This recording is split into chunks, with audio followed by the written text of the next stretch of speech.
ఓం గం గణపతయే నమః. స్వర్ణలక్ష్మి నమస్తే అస్తు. పరబ్రహ్మ స్వరూపిణి రాజ్యం దేహి ధనం దేహి సర్వకామాంచ దేహి మే.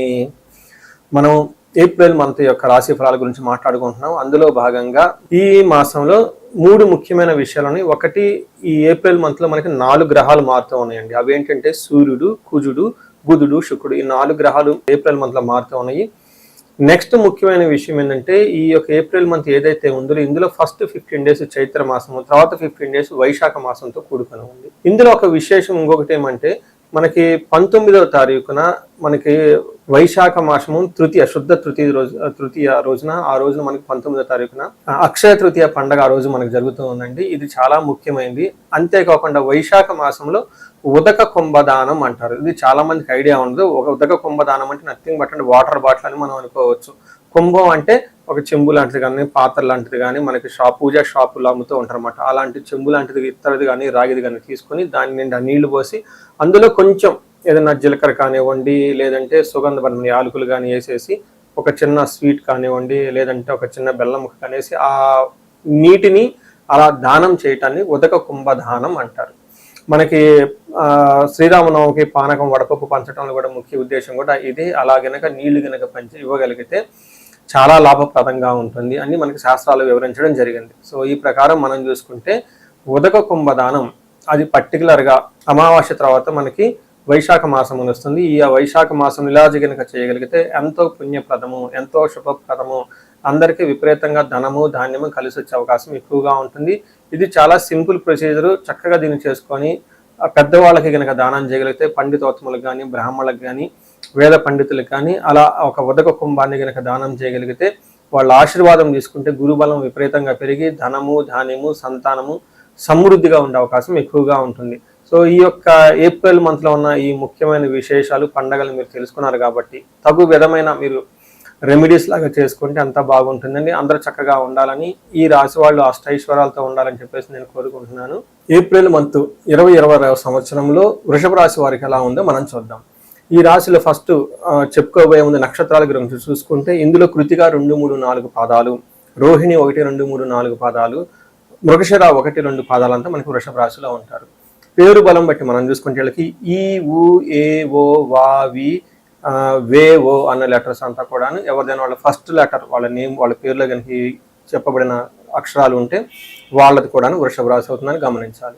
ఇందులో మనకి 4 గ్రహాలు ఈ మాసంలో మారుతూ ఉండటంతో వీళ్ళకి ఎలా ఉంటుంది అంటే, మనకి మహర్షులు ఏం చెప్తారంటే, సూక్ష్మ గోచారం లఘు గోచారం అన్న ఒక కాన్సెప్ట్ ప్రకారం చూస్తే దీనిలో వీళ్ళకి విత్త లాభం అంటే ఫైనాన్షియల్గా చాలా బాగుంటుంది. కానీ ధనచ్ఛేదం, ధనం కూడా విపరీతంగా ఖర్చు అయ్యే అవకాశం ఉంటుంది. వీళ్ళకి భూలాభము పుష్టిం అఖిల విషయ భోగం అంటారు. అంటే వీళ్ళకి భూ ప్రకారంగా అంటే ఏంటి, రియల్ ఎస్టేట్ కానివ్వండి, లేదంటే ఇల్లు అమ్మటము కొనటము, భూమికి సంబంధించిన వ్యవహారాల్లో చాలా లాభప్రదంగా ఉంటుంది, శుభప్రదంగా ఉంటుంది. అంతేకాకుండా పుష్టిం, శారీరకంగా చాలా పుష్టిగా ఉంటారు, ఆరోగ్యంగా కూడా వీళ్ళు ఉంటూ ఉంటారు. అంతేకాకుండా అఖిల విషయ భోగం, అన్ని విషయాల్లో చాలా లగ్జరీగా, హుందాగా, డిగ్నిఫైడ్గా ఉండే మంత్ని మనం చెప్పుకోవాలి. నేను చాలాసార్లు చాలా వీడియోలో చెప్పుకుంటూ వచ్చాను. వృషభ రాశి వాళ్ళకి ఓవరాల్గా కనుక చూసుకుంటే లాస్ట్ 1 ఇయర్ నుంచి వచ్చే 1.5 ఇయర్ అంటే ఆల్మోస్ట్ 2.5 ఇయర్స్ వీళ్ళకి చాలా బాగుండే ఒక బెస్ట్ రాశిని మనం వీళ్ళకి మన ఉగాది రాశి ఫలాల్లో చెప్పుకున్నాం. అంతకుముందు కూడా చెప్పుకుంటూ ఉన్నాము. అదే విధంగా అందులోనే భాగంగా వీళ్ళకి ఈ మంత్ కూడాను చాలా బాగుంటుంది ఏప్రిల్ మంత్లో. అయితే ఒక్క విషయంలో చాలా కేర్ఫుల్గా ఉండాలి. అది జాబ్కి సంబంధించిన వ్యవహారాల్లో వీళ్ళు కొంచెం జాగ్రత్తగా ఉండటం ఎంతైనా ముఖ్యమని గమనించాలి. ఇందులో ఎందుకు అనేది మీరు అడిగితే, 12వ స్థానంలో సూర్యుడు ఉండటం వల్ల ఏమవుతుంది అంటే, ఫస్ట్ 10 రోజులు చాలా బాగుంటుంది, కానీ ఆ తర్వాత కొంచెం జాబ్స్లో ప్రాబ్లం వచ్చే అవకాశం ఎక్కువ ఉంటుంది. మనకి సూర్యుడు 12వ స్థానంలో కనుక ప్రవేశిస్తే మన మహర్షులు ఏం చెప్తారంటే, స్వస్థాన నాశనం చేయవ బంధురోగ ధనవేహ ప్రాణ పర్యంతమాపత్తిం అవమానం రవి వ్యయస్థానే అంటారు. అంటే 12వ స్థానంలో కనుక సూర్యుడు ఉండటం వల్ల ఏమవుతుంది, స్వస్థాన నాశనం చేయవా, ఏదన్నా మంచి జాబ్లో ఉన్నా, ఉన్నత పదవిలో ఉన్నా అందులో చాలా ప్రాబ్లమ్స్ వచ్చే అవకాశం ఎక్కువ ఉంటుంది. చాలామంది ఉద్యోగం కోల్పోయే అవకాశం కూడా ఎక్కువ ఉంటుందని గమనించాలి. పర్టికులర్గా మీ యొక్క ఇండివిజువల్గా రాశి చక్రంలో మీకు ఏ దశ నడుస్తుంది, ఏ అంతర్భుక్తి నడుస్తుంది, అవి గనక సరిగా గనక లేకపోతే ఈ టైంలో ఇంకా జాబులు కోల్పోయే అవకాశము, లేదా ఉన్న పదవిలో ఆటంకాలు వచ్చేసి ఆల్మోస్ట్ జాబు పోయేలాంటి పరిస్థితులు రావటము, బాస్తో విపరీతమైన ద్వేషాలను పడే అవకాశం ఎక్కువ ఉంటుంది. ఇది గమనించుకొని కొంచెం చాలా ప్లానుడ్గా ఉండటం ఎంతైనా ముఖ్యం. దీంతే కాకుండా ప్రాణ పర్యంతం ఆపత్తి, ప్రాణాలు పోయే అంతగా ప్రాబ్లమ్స్ రావచ్చు. అంతేకాకుండా విపరీతమైన అవమానం. చూడండి, బాగా సంపాదించే ఒక జాబ్ పోతే అది ఎలా ఉంటుంది, చాలా అవమానంగా ఉంటుంది, ప్రాణం పోయే అంత అలాంటి ఫీలింగ్ కూడా ఉంటుంది. ఎందుకంటే బ్రెడ్ అండ్ బటర్ జాబ్ నుంచే వస్తుంది కాబట్టి మళ్ళీ ఈ టైంలో జాబ్ దొరుకుతుందా లేదని చాలా అన్సర్టనిటీగా బాధగా కూడా ఉండే అవకాశం ఎక్కువగా ఉంటుంది. సో ఇదంతా గమనించుకొని ఉద్యోగ విషయంలో కొంచెం జాగ్రత్తగా అలర్ట్గా ఉండటం, అలాంటి తగు పరిహారాలు చేసుకోవటం ఎంతైనా ముఖ్యం. కుజుడు వీళ్ళకి 11వ స్థానంలో ఉండటంతో ఇది ఒక మంచి పొజిషన్ కుజుడికి అని మనకి శాస్త్రంలో వివరించడం జరిగింది. 11వ స్థానంలో కుజుడు ఉంటే ఏమవుతుంది, ఆరోగ్యం, అర్ధలాభం, సంతోషం, వస్త్రలాభకృత్, యత్న కార్యానుకూలత్వం, ధైర్యం, ఏకాదశికే కుజ అంటారు. అంటే ఈ రాశి వాళ్ళకి కుజుడు 11వ స్థానంలో ఉండటంతో ఆరోగ్యంగా బాగుంటుంది, ధన సంపదలు బాగుంటాయి, సంతోషంగా ఉంటారు, షాపింగ్స్ అవన్నీ చేసి బట్టలుగా కొనే అవకాశం ఎక్కువగా ఉంటుంది. యత్న కార్యానుకూలత్వం, ఏదైనా కనుక మనం ప్రయత్నం చేస్తే అందులో ఆ కార్యం అనుకూలమయ్యి చక్కగా సక్సెస్ వచ్చే అవకాశం ఎక్కువ ఉంటుందని గమనించాలి.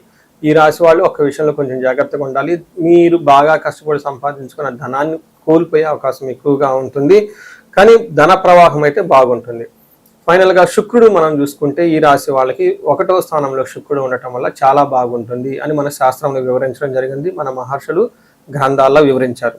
దాని ప్రకారం వీళ్ళకి అర్ధలాభాచ అంటే ఏమని చెప్తారు, అర్ధలాభాచ స్తౌక్యం, పరస్త్రీ సంగమం తదా, యత్న కార్యానుకూలత్వం, జన్మకే భృగునందనే అని మనకి సంస్కృతంలో చెప్పారు. దీని మీనింగ్ ఏంటి, అర్ధలాభం, వీళ్ళకి ధన ప్రవాహం చాలా బాగుంటుంది, సౌఖ్యం, కంఫర్టబుల్గా ఉంటారు, పరస్త్రీ సంగమం అంటే వీళ్ళకి పరిచయం లేని వ్యక్తులు కానివ్వండి, లేడీస్ ఎవరితోనే కానీ మంచి ఒక ఏమంటారు వాళ్ళని కలిసే అవకాశం ఎక్కువగా ఉంటుంది, ఆహ్లాదకరంగా ఉండే అవకాశం ఎక్కువగా ఉంటుంది. ఇన్ కేసు స్త్రీలు అయితే వాళ్ళకి సంబంధించిన ఆఫీసులు కానీ బయట కానివ్వండి కొత్త వాళ్ళతో పరిచయాలు పెరిగి తద్వారా వాళ్ళు ఉన్నతంగా ఎదిగే అవకాశం ఎక్కువ ఉంటుంది. యత్న కార్యానుకూలత్వం, అనుకున్న పనుల్లో చక్కగా మంచి ఆ లాభం వచ్చేసి కార్యసిద్ధి వచ్చి అనుకున్న పనులని చక్కగా జరిగే అవకాశం ఉంటుంది. ఫైనల్గా ఈ రాశి వాళ్ళు శుక్రుని వల్ల స్త్రీలతో చక్కగా ఆహ్లాదకరంగా టైం గడుపుతూ వాళ్ళ ద్వారా ఏదైనా కనుక రావాల్సి ఉంటే కార్యసిద్ధి వచ్చే అవకాశం ఎక్కువ ఉందని గమనించాలి. అదేవిధంగా స్త్రీలు ఎవరైనా కానీ ఉంటే వాళ్ళకి సంబంధించిన పురుషులు లేదంటే తెలవని వాళ్ళతో ఎవరైనా వచ్చి పరిచయాలు అయ్యి వాళ్ళ ద్వారా వీళ్ళకి కావాల్సిన పనులు అవన్నీ అవకాశం ఎక్కువ ఉంటుందని గమనించాలి. సో చూశారు కదండి, ఒక్క సూర్యుడు ఉద్యోగంలో ఇబ్బంది పెడుతున్నారే తప్ప మిగతా అన్ని విధాలు చాలా బాగుందని గమనించి ఉద్యోగం విషయంలో జాగ్రత్తగా ఉండటం ఎంతైనా ముఖ్యం. కృతికా నక్షత్రము, రోహిణి నక్షత్రము, మృగశిర నక్షత్రం 3 నక్షత్రాలు ఈ యొక్క రాశిలో ఉంటాయి. అందులో మనకి మహర్షులు అంగగోచారము లేదంటే ఒక కాన్సెప్ట్ని ఇచ్చారు. అంగగోచారం అన్న ఒక కాన్సెప్ట్ని, ఈ కాన్సెప్ట్ ప్రకారం ఎలా ఉంటుంది నక్షత్రం వైజ్ ప్రిడిక్షన్ మనం తెలుసుకోవచ్చు. ఇందులో భాగంగా కృతికా నక్షత్రం వాళ్ళకి ఫస్ట్ సౌఖ్యంగా ఉంటారు, చక్కగా మృష్టాన్నం ఉంటుంది, పరవాసము, క్షేమము, లాభప్రదంగా ఉంటుంది. అయితే వీళ్ళకున్న ఛాలెంజెస్ ఏంటంటే మృత్యు భయము, కార్యనాశనము, అనుకున్న పనుల్లో సరైన విజయం సాధించక ఆ కార్యక్రమం పోస్ట్పోనే అవకాశం ఎక్కువగా ఉంటుంది. తద్వారా మృత్యు భయము, అయ్యో ఫ్యూచర్లో ఎలా ఉంటుంది ఏంటి నేను భయపడే అవకాశం ఎక్కువగా ఉంటుంది, ఫ్యూచర్ గురించి ఎక్కువగా ఆందోళన చెందాల్సిన పరిస్థితి ఎక్కువ ఉంటుంది వీళ్ళకి. అలానే రోహిణీ నక్షత్రం వీళ్ళకి సౌఖ్యంగా ఉంటారు, క్షేమంగా ఉంటారు, లాభప్రదంగా ఉంటుంది, అంతా బాగుంటుంది. అయితే వీళ్ళకు కూడాను నాశనము లేదా మృత్యు భయము చూపిస్తూ ఉంటుంది. తర్వాత మృగశిర నక్షత్రం వాళ్ళకి పరవాసము, ఫారిన్ వెళ్ళటం, అవుట్ స్టేషన్లో ఉండే అవకాశం ఎక్కువగా ఉంటుంది, క్షేమంగా ఉంటారు, లాభప్రదంగా ఉంటారు, అంతా బాగుంటుంది. అయితే వీళ్ళకి హెల్త్ కాంప్లికేషన్స్ ఉండే అవకాశం ఎక్కువగా ఉంటుంది, అనుకున్న పని కాకుండా అతిగా భయపడే అవకాశం కూడా వీళ్ళకి ఎక్కువ ఉండే అవకాశం ఉంటుంది. సో చూశారు కదండి, వీటితో పాటుగా కృతికా నక్షత్రం వాళ్ళకి అన్ని నక్షత్రాలకు కొంచెం కార్యహాని జరిగే అవకాశం ఎక్కువగా ఉంటుంది. కేతు యొక్క ప్రభావంతో అనుకున్న పని 1 షాట్లో ముగించకుండా పీరియాడికల్గా స్టెప్ బై స్టెప్ ఆటంకాలతో కూడి విజయం వచ్చే అవకాశం ఉంటుంది. అంతేకాకుండా రోహిణీ నక్షత్రం వాళ్ళకి కొంచెం శని యొక్క ప్రభావం చేత స్లోగా ఉండే అవకాశం ఎక్కువగా ఉంటుంది. అనుకున్న పనులు కొంచెం త్వరితగతిన ముగించకుండా నిదానంగా చేసే అవకాశం ఎక్కువగా ఉంటుంది. సో చూశారు కదండి, ఈ రాశి వాళ్ళు ఒక జాబ్ విషయంలో సూర్యుడు వల్ల ఇబ్బందులే తప్పక మిగతా అన్ని విషయాల్లో చాలా బాగుందని గమనించాలి. సో ఈ రాశి వాళ్ళకి నేను చాలా నా వీడియోలో చెప్తూ ఉంటాను, అన్ని విధాలుగా బాగున్న రాశులు ఈ రాశి ఒకటి. బట్ ఇన్ కేస్ ఎవరికైనా కనుక ప్రాబ్లంగా కనుక ఉంటే ఒక్కసారి మీ యొక్క ఇండివిడ్యువల్గా జాతక చక్రం చూపించుకోవటం చాలా ఇంపార్టెంట్. ముఖ్యంగా ఇందులో రెమెడీస్ ప్రకారంగా చూసుకుంటే వీళ్ళకి సూర్యుడు సరిగా సపోర్ట్ ఇవ్వకపోవడంతో ఫాదర్లే లాంటి ఫిగర్స్కి వాళ్ళకి ఫోన్లు చేసి చక్కగా పలకరించి వాళ్ళ ఆశీర్వాదం తీసుకొని వర్క్ను స్టార్ట్ చేస్తే ఆటంకాలు తగ్గే అవకాశం తక్కువగా ఉంటుంది. దీనితో పాటుగా ఆదిత్య హృదయ స్తోత్రం చదవటం, సూర్య అష్టకం చేయటం, సూర్య నమస్కారాలు చేయటం చాలా చాలా ముఖ్యం ఈ రాశి వాళ్ళకి. తద్వారా జాబ్లో బాస్ నుంచి, లేదంటే పై అధికారుల నుంచి, లేదంటే గవర్నమెంట్ అఫీషియల్ నుంచి వచ్చే యొక్క ప్రభావం, ప్రెషర్ వీళ్ళకి తగ్గేసి చక్కగా ఉంటారని మనం గమనించుకోవాలి.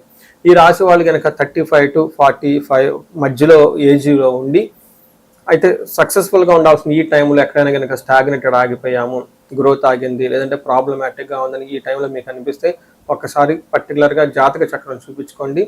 ఈ జాతక చక్రంలో మీకు ఇంకా ఎవరికైనా వాళ్ళ జన్మ జాతకాన్ని పట్టేసి పరిహారాలు చేయటం, రెమెడీ చేయటం సూచించడం జరుగుతుంది. సో ఈ రాశి వారికి కనుక చూసుకుంటే ఎవరైనా బహుముఖ ఆదాయము, okay, multi sources of income ఎవరికైనా కనుక కావాలి అనుకుంటే వీళ్ళకి స్వర్ణలక్ష్మి విశేష హోమం చేయించుకోవటం చాలా చాలా ముఖ్యం. ఈ స్వర్ణలక్ష్మి విశేష హోమం ద్వారా మీకు ఇన్కమ్ అనేది ఎక్స్ట్రా వచ్చే అవకాశం ఎక్కువగా ఉంటుంది. దీనితో పాటు ఎవరికైనా జాబులో బాగా ఇబ్బందులు పడుతూ ఉంటే, కార్యజయం లేకుండా ఆటంకాలు కలుగుతూ ఉంటే మన్యు పాశుపత అభిషేకము చేయించుకుంటే వీళ్ళకి కార్యజయం వచ్చేసి జాబులో చాలా ఉన్నతంగా ముందుకు తీసుకెళ్లే అవకాశం ఎక్కువ ఉంటుంది. ఇంతేకాకుండా భార్యాభర్తలు ఎవరైనా కనుక ఇబ్బందుల్లో ఉంటే వాళ్ళ మధ్య సరైన అవగాహన లేక ఒకరితో ఒకళ్ళు కనుక ప్రాబ్లమ్స్ ఉండి ఉంటే వీళ్ళ మధ్య అన్యోన్యత పెరగటానికి అన్యోన్య దాంపత్య పాశుపత అభిషేకము, వీటితో పాటు విశ్వావసు గంధర్వరాజ హోమం అని ఉంటుంది. ఇవి చేసుకుంటే భార్యాభర్తల మధ్య వాళ్ళ జాతకంలో ఎక్కడైనా కనుక ప్రాబ్లమ్స్ ఉంటే అవన్నీ తొలగిపోయి అన్యోన్యత పెరిగి చాలా చక్కగా కలిసి ఉండే అవకాశం ఉంటుంది. ఇంతేకాకుండా కొంతమందికి విపరీతమైన శత్రుబాధ ఉండటము, లేదంటే రాహు దశ నడవటం వల్ల వాళ్ళకి విపరీతమైన మానసిక టెన్షన్లు, వేదనలు ఉండే అవకాశం ఎక్కువగా ఉంటుంది. లేదా యక్షరాక్షస పీడలు అంటారు. ఇలాంటి వాటికి మీరు చక్కగా నవదుర్గా హోమము, చండీ హోమం కనుక చేయించుకోగలిగితే చాలా చక్కగా ఉంటుంది.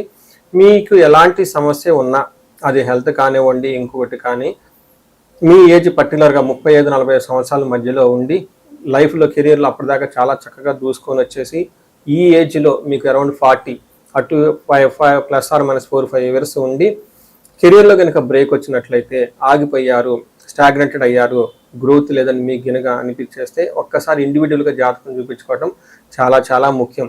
ఎందుకంటే ఈ టైంలో మీకు చాలా వరకు ఉన్న శాపాలు లేదంటే గ్రహ యొక్క దోషాలు అడ్డం పడి మీ గ్రోత్ని ఎదగకుండా ఆపేసే అవకాశం ఎక్కువగా ఉంటుంది. సో ఎలాంటి సమస్య ఉన్నా ఒకసారి ఈ ఏజ్ వాళ్ళు ఖచ్చితంగా జాతకం చూపించుకొని తగు పరిష్కారాలు తర్వాత పరిహారాలు చేసుకుంటే లైఫ్ ముందుకెళ్ళే అవకాశం ఎక్కువగా ఉంటుంది. ఈ రాశి వాళ్ళకి అష్టైశ్వర్యాలు కలగాలని, భోగభాగ్యాలు కలగాలని చెప్పేసి నేను కోరుకుంటున్నాను. నమస్తే.